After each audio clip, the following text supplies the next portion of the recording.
dipersembahkan oleh Aku pilih Morinaga karena waktu tak bisa kembali. Anda menyaksikan Kompas Update pukul 19 waktu Indonesia Barat. Saya Friska Clarissa. Tiang pemancar sinyal BTS yang berada di Jalan Mangga Besar Raya, Sawah Besar, Jakarta Pusat roboh hingga menutup jalan. Tiang pancar sinyal BTS setinggi 20 meter ini tiba-tiba roboh di Jalan Mangga Besar Raya, Sawah Besar, Jakarta Pusat. Diduga tiang tersebut roboh akibat angin kencang dan tidak ada korban dalam peristiwa ini.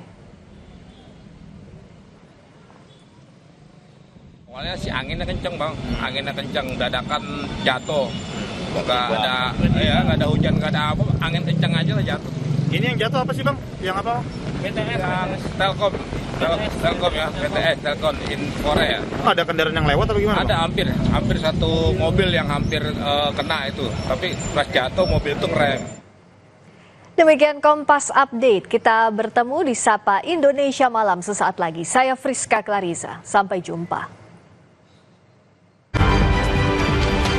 Kompas Update dipersembahkan oleh Menemani ruang informasi Anda, Kilas Kompas kembali hadir dengan sejumlah informasi yang terjadi sepanjang hari ini. Dapatkan rangkuman berita khas Kompas TV yang kami sampaikan secara singkat, Dua kelompok remaja terlibat tawuran di area pemakaman. padat, Kebakaran menghanguskan 4 kios di jelas, Diduga korsleting, sebuah mobil terbakar di dan akurat.